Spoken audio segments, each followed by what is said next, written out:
सना, आपका इस्तकबाल है हमारे इस प्रोग्राम में। Thank you. सना, सबसे पहले तो ये बताइए, क्योंकि आप बहुत अभी कॉलेज में पढ़ रही हैं, आप बीए ऑनर्स कर रही हैं डीयू से, आपने एक नॉवेल लिखा है, तो ये लिखने के जो एक इंस्पिरेशन है ये आपको कहाँ से मिली? क्योंकि अभी तो आप पढ़ ही रही हैं। लिखने का शौक वैसे तो मुझे बचपन से था, लेकिन मैंने अभी आके डिसाइड किया कि मैं एक नॉवेला लिखूंगी, क्योंकि मुझे बहुत ज़्यादा इंटरेस्ट जैसे मैं बड़ी होती गई वैसे लिटरेचर की दुनिया में बढ़ता चला गया।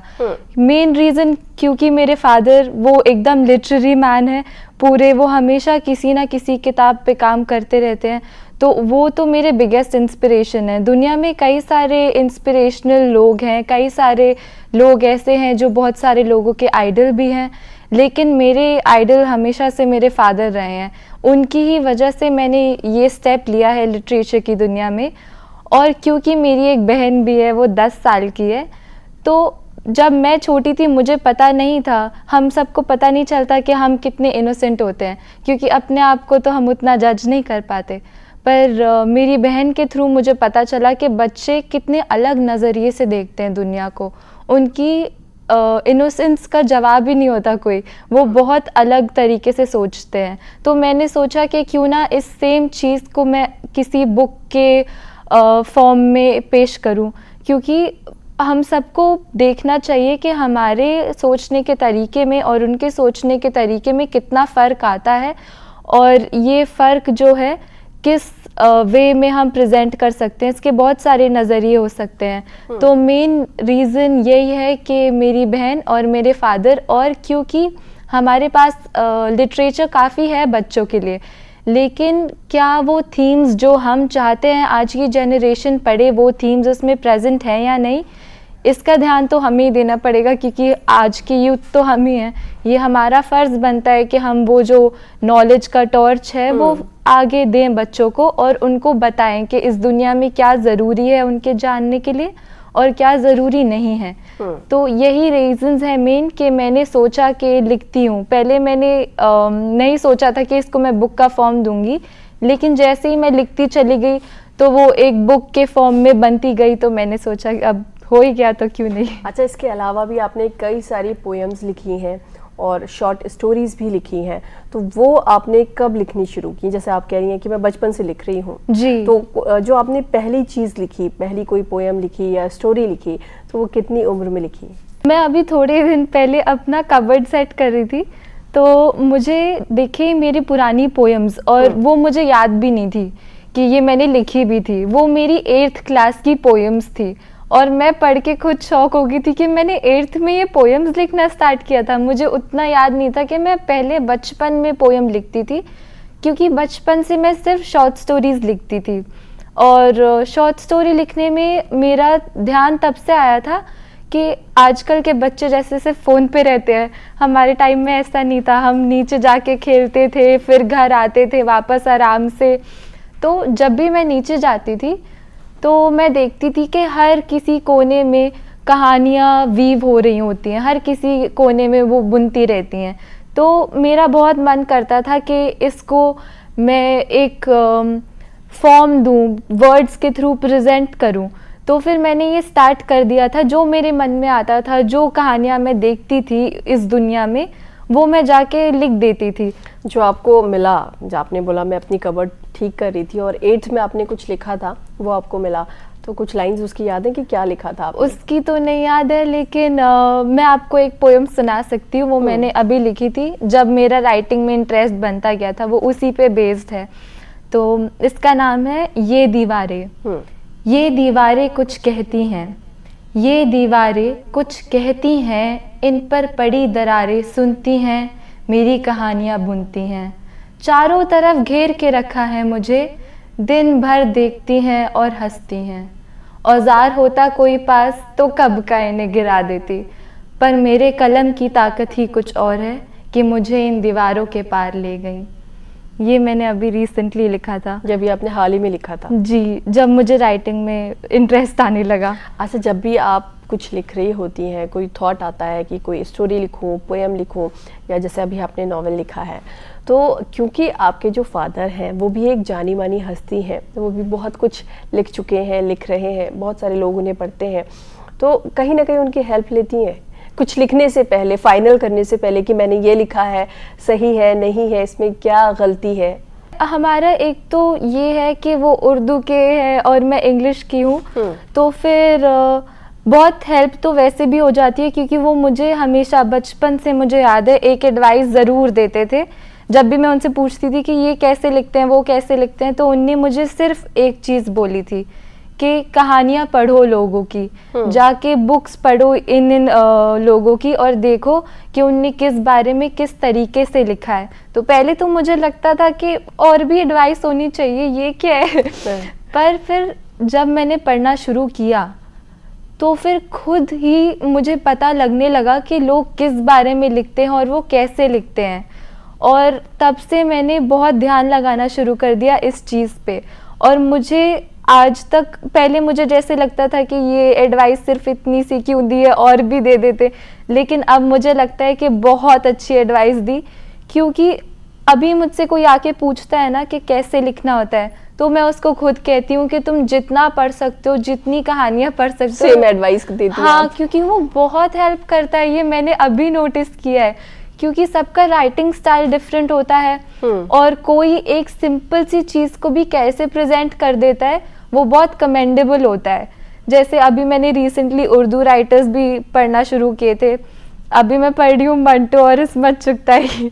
तो वो सिंपल चीज़ें कैसे प्रेजेंट कर देते हैं, वो आदमी को एकदम हिला देता है। तो ऐसी काफ़ी डिफरेंट स्टाइल्स हैं, और ये पढ़ते पढ़ते फिर तुम्हें खुद अपना स्टाइल तुम्हारे सामने नज़र आने लगता है कि तुम कैसे लिखते हो। तो आई थिंक ये सबसे इम्पॉर्टेंट चीज़ है। अगर तुम किसी के पास जाके क्लासेस लोगे या कुछ करोगे कि मुझे लिखना सिखा दो, मुझे नॉवल लिखनी है, पोएम लिखनी है, वो उतना हेल्प नहीं करने वाला जब तक तुम खुद अपने थॉट्स को प्रेजेंट करना नहीं सीखो। अपने आप को पहचानो, तुम्हारा मन क्या कहता है, क्या थॉट्स है तुम्हारे अंदर, क्या इमोशंस हैं, उनको पहचानो, उसके बाद लिखो। जिस तरीके में तुम लिखना चाहते हो उस तरीके में लिखो, धीरे धीरे वो खुद ही फॉर्म हो जाता है, क्योंकि मेरे साथ तो यही हुआ था। अच्छा सना, जैसे आपने अभी खुद कहा कि हर किसी की अपनी एक स्टाइल होती है कि उसको किस तरह से लिखना है, अपनी बात को कैसे कहना है। सना, आप हमें बता रही थी कि आपकी स्टाइल क्या है लिखने की? अपने आप को अगर डिस्क्राइब करना चाहूँ, इस कैटेगरी में डालना चाहूँ, तो फिर मैं बोलूँगी कि मैं लिखती हूँ सेंस और सेंसिबिलिटी के बारे में। पर वैसे तो मैं सोचती हूँ कि कोई कैटेगरी नहीं होनी चाहिए, क्योंकि हमें कैटेगराइजेशन करनी नहीं चाहिए, कोई भी किसी के भी बारे में लिख सकता है। लेकिन सबसे ज़्यादा अगर किसी चीज़ पे काम किया है तो वो ये है, क्योंकि जैसा मैंने पहले भी बोला था कि पहले अपने आप को पहचानना पड़ता है। अपने आप को हम कैसे पहचानते हैं, यही कि हमें क्या फील होता है, तो वहीं से मैंने स्टार्ट किया था। और मैं लोगों के जो जो इमोशंस, वो जिस जिस एज पर जो इमोशन फील करते हैं, उस बारे में मैंने लिखना शुरू किया। और अब जाके जैसे ही मैं थोड़ी थोड़ी बढ़ रही हूँ, वैसे मैंने सोसाइटी में जो चीज़ें होती हैं उनके बारे में शॉर्ट स्टोरीज़ लिखना शुरू की। और जैसे कुछ भी चल रहा है, पॉलिटिकल अपराइजिंग वगैरह कुछ भी हो रही है, उसके बारे में फिर मैंने थोड़ी थोड़ी पोएम्स लिखना शुरू की, क्योंकि इंसान जिस टाइम पे जो फील करेगा वही लिख पाता है। अगर तुम किसी और के लिए लिखो तो फिर नहीं निकल पाती उतनी अच्छी राइटिंग। बीच में आपने जिक्र किया कि आपने मंटो को पढ़ा है, इस्मत चुगताई को पढ़ा है, तो क्योंकि इन्होंने काफ़ी बोल्ड लिखा है, तो आप किस चीज़ से और क्यों मुतासिर हैं इनसे? जब मैंने इनको पढ़ा था तो मुझे समझ नहीं आता था कि ये इतने कंट्रोवर्शियल टॉपिक्स क्यों हैं और इनको लोग इतना मानते क्यों हैं लिटरेचर की दुनिया में। मुझे कोई अंदाज़ा नहीं था इस बारे में। लेकिन फिर जब मैंने मंटो की एक कहानी पढ़ी, उसके बाद फिर मैंने सोचा कि इस इंसान ने इतनी छोटी सी चीज़ को ऐसे वे में प्रेजेंट की है कि इंसान पढ़ेगा कहानी, वो सिंपल जारी होगी, लेकिन एंड में आते ही वो कुछ बहुत अलग सा कर देता है और हमें पता भी नहीं चलता। कौन सी कहानी थी वो? मैंने सारी पढ़ रखी है, लेकिन मैंने स्टार्ट की थी तोबा तेग सिंह से। उसके बाद फिर ऐसे करते करते मैंने बहुत सारी पढ़ी थी, और इस्मत चुगताई की भी थोड़ी बहुत पढ़ी है, वही कंट्रोवर्शियल वाली सारी। पर बात यह है कि वो इतनी सिंपल चीज़ को ऐसे ले जाते हैं कि हम सोचने पे मजबूर हो जाते हैं कि ये जो चीज़ ऑलरेडी सोसाइटी में है वो ये लोग कितनी खूबसूरती से पेश करते हैं कि इंसान सोचने पे मजबूर हो जाता है कि क्या ये हमारी सोसाइटी है, इसी में ऐसे होता है। तो ये चीज़ मुझे उनकी बहुत अच्छी लगी थी, इसीलिए जैसे ही मैंने मंटो को पढ़ना स्टार्ट किया था, फिर मैंने जाके उसकी सारी शॉर्ट स्टोरीज पढ़ ली। मुझे बहुत अच्छा लगा वो राइटर। मुझे नहीं लगता कि मैंने उसके जैसा कोई और राइटर देखा है। इंग्लिश की भी लिटरेचर दुनिया में नहीं है ऐसा कोई और राइटर जो उसकी तरह इतना प्रोलिफिक राइटर हो, और आई थिंक किस्मत उसकी तरह है थोड़ी थोड़ी, तो इसलिए उसको पढ़ना शुरू किया था बस उसकी वजह से। अभी आप पढ़ाई कर ही रही हैं, अभी आप ग्रेजुएशन कर रही हैं, आगे बहुत आपका बहुत बड़ा फ्यूचर है, बहुत कुछ करने के लिए आपको मिलेगा, आप जो करना चाहें वो कर सकती हैं, लेकिन ये वक्त जो है ये आपकी पढ़ाई का वक्त है। तो क्या कभी ऐसा हुआ, क्योंकि आप बहुत कुछ पढ़ती रहती हैं, नॉवेल्स स्टोरीज पढ़ती रहती हैं, बहुत सारे राइटर्स को पढ़ती रहती हैं, लिखती भी हैं, तो कभी घर पे डांट भी पड़ी? इस वजह से तो नहीं पड़ी, लेकिन प्रॉब्लम ये है कि मेरे भाई बहनों को ज़रूर पड़ जाती है। अच्छा। क्योंकि वो मम्मा हमेशा कहेंगी कि सना को देख लो, वो हमेशा बुक में पड़ी रहती है, तुम लोग भी थोड़ा पढ़ लिया करो। तो मुझे प्रॉब्लम नहीं होती, लेकिन उनको ज़रूर हो जाती है मेरी वजह से, क्योंकि उनकी हॉबीज़ डिफरेंट है, मेरी हॉबीज़ डिफरेंट है। मुझे तुम बस एक बुक दे दो और रूम में बंद कर दो तो मुझे बहुत अच्छा लगेगा, क्योंकि मुझे कहानियाँ पढ़ना बहुत पसंद है। तो अभी जो आपके नॉवेल में कैरेक्टर्स हैं वो आपने खुद क्रिएट किए हैं या कहीं से आइडिया आपको मिला? मेरी नॉवेल की जो मेन कैरेक्टर है उसका नाम एली है। अब वो एक छोटी बच्ची है, she is a young protagonist, वो 9 साल की है, और मेरी जो सिस्टर है वो 10 साल की है।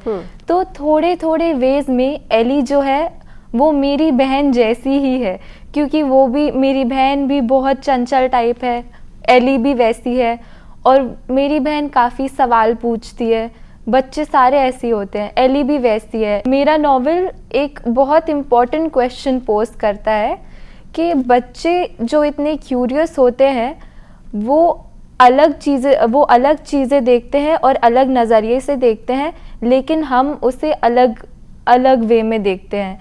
तो फिर ये बचपन से लेके बड़े होने तक का जो प्रोसेस है उसमें माइंड में कितने चेंजेस आते हैं वो बहुत अच्छी तरीके से प्रोजेक्ट किया है मैंने इस नॉवेल में। और एली जो है उसको एक मैजिकल पावर भी है, वो फ्यूचर बता सकती है। अच्छा। हाँ, उसको सपने में फ्यूचर आता है कि आगे क्या होने वाला है। तो जब हम ये पढ़ते हैं तो हमें, आपने जैसे कहा कि ये जो कैरेक्टर है कहीं ना कहीं आपकी जो छोटी बहन है उससे मिलता है, तो क्योंकि आपका कैरेक्टर जो है वो फ्यूचर बताता है नॉवेल में, तो क्या आपकी बहन भी कुछ ऐसा आप कभी करती है? मेरी बहन ऐसा तो, उसको ऐसा पावर तो नहीं है, लेकिन वो मुझे एडवाइस बहुत देती है कि आप ऐसे कर लो, आप वैसे कर लो, नहीं तो ऐसा हो जाएगा, आप ये पहनो फिर आप ज़्यादा सही लगोगे, आप उधर मत जाओ। वो मेरी ही आपी बनती है, मुझे नहीं लगता मैं उसकी आपी हूँ, वही मेरी आपी है। वो मुझे बहुत सारे ऐसे एडवाइस देती रहती है। और एली भी बिल्कुल वैसी है, वो किसी की बात नहीं मानती, सारा जैसे, सारा मेरी बहन, वो भी किसी की बात नहीं मानती। अगर उसने ठान लिया है कि उसको कुछ करना है तो उसको करना है। और एली भी बिल्कुल वैसी है नॉवेल के अंदर, उसको कुछ करना है तो करना है, अगर किसी ने मना भी कर दिया तो वो नहीं मानेगी, वो करेगी वो चीज़। अच्छा। बिल्कुल सारा जैसे है वो। तो यही है। और फ्यूचर वाला तो सारा से थोड़ा हट के है, क्योंकि कैरेक्टर अगर हम बिल्ड करते हैं तो उसमें थोड़ी बहुत चीज़ें तो फिक्शनल डालते ही हैं, क्योंकि मेरी नॉवल जो है वो न्यू गॉथिक फिक्शन है, तो इसलिए कुछ फिक्शन है उसमें। तो जैसे मैं आपको बता रही थी वो फ्यूचर वाली चीज़, तो उसमें क्योंकि मुझे एक और थीम डालनी थी कि अगर हम ऑर्डर ऑफ द यूनिवर्स के साथ छेड़खानी करेंगे तो क्या ये हमारे लिए अच्छा है या बुरा है। ये थीम बहुत आजकल की दुनिया में इम्पॉर्टेंट है जानना, इसलिए मैंने ये फिक्शन एलिमेंट डाल दिया उसके अंदर। वैसे तो सारा से भी रिलेटेड है पर फिक्शन भी है, दोनों मिक्स है एली के अंदर, ये चीज़ है। सना, अब मुझे बताइए, ये जो आपकी नॉवेल है, आपने बताया कि इसमें क्या क्या आपने फिक्शन किया है, किस तरह की एक स्टोरी है, लेकिन अगर जो लोग इस को पढ़ना चाहते हैं, जो बच्चे खासकर इसमें इंटरेस्ट ले रहे हों, तो वो क्यों पढ़ें आपकी नॉवेल? वो इसलिए पढ़े ये नॉवेल क्योंकि इन सारी थीम्स को छोड़ के ये जो बुक है ये थ्रिलर है और बच्चों को थ्रिलर में बहुत मज़ा आता है। उनको हमेशा, क्योंकि मैंने बोला था वो क्यूरियस है, तो उनको जानना होता है आगे क्या होगा, आगे क्या होगा। और इस नॉवल पे हर मोड़ पे कुछ नई चीज़ आ जाती है, तो वो बच्चे उसको अगर पढ़ेंगे तो फिर उनको मन करेगा आगे का जानने का और वो नहीं छोड़ पाएंगे ये बुक। इसको मैंने बहुत ध्यान में रखा था क्योंकि बच्चों की नॉवल है और क्योंकि इसमें बहुत इम्पॉर्टेंट चीज़ें भी हैं जो काफ़ी फन वे में प्रोजेक्ट की हैं मैंने। तो जैसे इसमें एजुकेशन का थीम भी है, मैंने उसमें लिखा है वाटर व्हील के बारे में और मल्टीपल क्रॉपिंग के बारे में। तो जब वो पढ़ते जाएंगे धीरे धीरे उनको एजुकेशन भी मिलती जाएगी, तो आई थिंक पेरेंट्स तो उनको पढ़ा ही देंगे कि तुम पढ़ो। अभी आपके फैमिली मेंबर्स ने तो जाहिर सी बात है ज़रूर पढ़ी होगी आपकी किताब, लेकिन अब बाहर किसी ने पढ़ी तो उन्होंने क्या कहा पढ़ने के बाद, क्या रिव्यू दिया? इजिप्ट में और कनाडा वगैरह में, जर्मनी में बहुत लोगों ने पढ़ी है ये और उनको भी ये काफ़ी अच्छी लगी है। जैसे मुझे कुछ लोगों ने जो इंडिया में भी हैं उन लोगों ने आके मुझे बोला है कि तुम्हारी ये जो बुक है, जब इसको मैंने एक बार ही पढ़ी तो फिर मेरा मन नहीं किया रुकने का, क्योंकि ये इतनी ग्रिपिंग है। रिव्यूज़ तो काफ़ी अच्छे थे और मेरे कॉलेज में जो इंग्लिश प्रोफेसर्स हैं उनने भी पढ़ी थी ये बुक और उनने मुझे मेल्स भेजे, मैसेजेस भेजे कि बहुत अच्छी है, तुम और लिखा करो, यहाँ ये दुनिया नहीं छोड़ना है तुमको। अच्छा। और तुम अपनी शॉर्ट स्टोरी भी लिखो और वो हमें दो, हम तो आप अपने कॉलेज में सेलिब्रिटी बन गई? सेलिब्रिटी का तो पता नहीं, लेकिन लोगों को पसंद बहुत आई और वो काफ़ी खुश हुए थे ये बात जान के कि मेरी बुक आई है और उनको क्योंकि स्टोरी भी पसंद आई थी तो फिर उनको अच्छा। और जैसे भी अच्छा आपने लगा। कहा कि आपकी जो ये नॉवेल है ये बाहर भी पढ़ा और पसंद किया लोगों ने, तो अगर इंटरनेशनल राइटर्स की बात करें तो वो कौन से हैं, कौन आपके ज़्यादा पसंदीदा है? इंटरनेशनल राइटर्स आ जाते हैं डायस्पोरा लिटरेचर में। अब डायस्पोरा लिटरेचर बहुत अच्छा होता है, लेकिन क्योंकि मैं इतना ट्रैवल नहीं करती तो मैं उससे इतना ज़्यादा रिलेट नहीं कर पाती। लेकिन जब हम बात करते हैं राइटिंग स्टाइल की, तो राइटिंग स्टाइल मुझे उनका बहुत अच्छा लगता है। जैसे मैंने पढ़ी थी अनीता देसाई की, उसकी भी काफ़ी अच्छी थी, और गोगोल की पढ़ी थी। तो उनका जो राइटिंग स्टाइल होता है वो काफ़ी डिटेल में बहुत अच्छे से सारे सिनेरियो को बताते हैं। तो जब मैं उनको पढ़ती हूँ मुझे लगता है कि मुझे इनसे ये चीज़ सीखनी है, इस राइटर से ये चीज़ सीखनी है। और बेसिकली मुझे क्लासिक्स ज़्यादा पसंद है, क्योंकि अगर हम क्लासिक्स पढ़ते हैं तो वो हमें भी काफ़ी हद तक हेल्प करते हैं। तो क्लासिक्स की तरफ मैं ज़्यादा हूँ थोड़ी सी। अच्छा। और पोएम्स की तरफ, डायस्पोरा पे उतना अटेंशन नहीं है पर पढ़ लेती हूँ।